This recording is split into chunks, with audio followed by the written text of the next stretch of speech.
un exercice d'ampleur qui vise à tester sur un scénario de sécurité civile préétabli une thématique particulière. En l'occurrence, le thème d'aujourd'hui, c'était de conjuguer un incendie lors du remplissage d'un avion de type Boeing en carburant.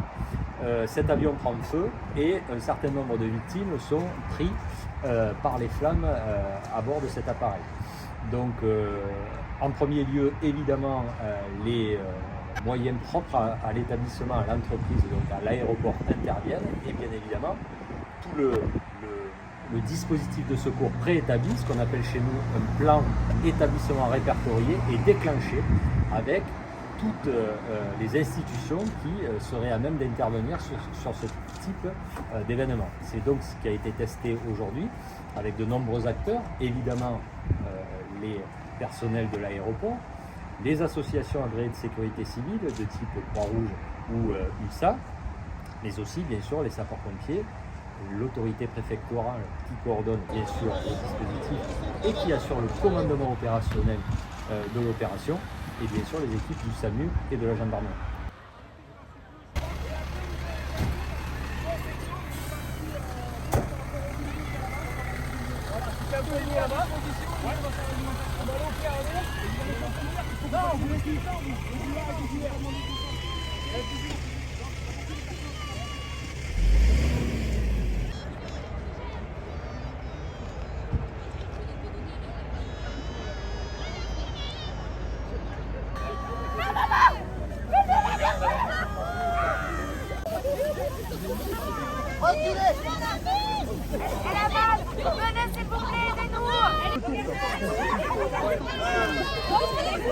Vous avez certainement remarqué qu'il y avait aussi de vraies fausses victimes, c'est-à-dire ce qu'on appelle des plastrons, qui ont été mobilisés.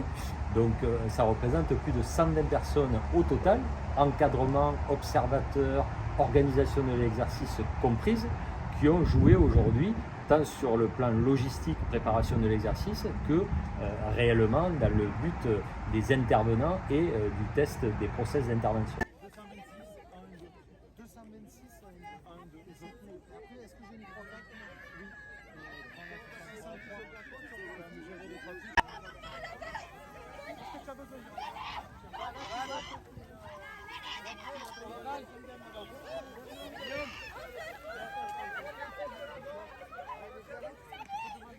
Vous prenez la partie gauche, mon équipe vous prenez la partie droite, vous les remettez vous en mettez leur fil dessus.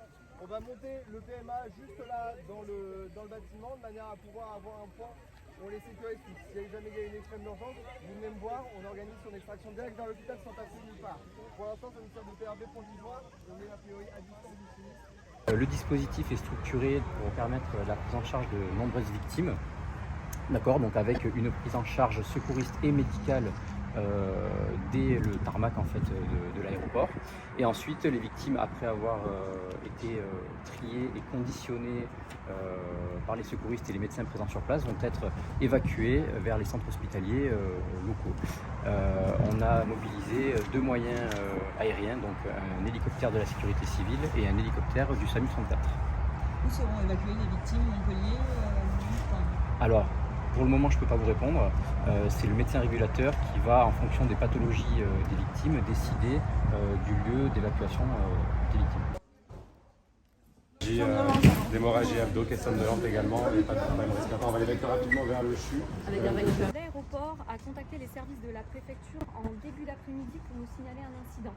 Un incident important puisqu'il s'agit d'un feu qui s'est propagé d'un avion à un camion de ravitaillement lors de la phase d'avitaillement de l'appareil, dans des circonstances qui seront à déterminer au moment de l'enquête.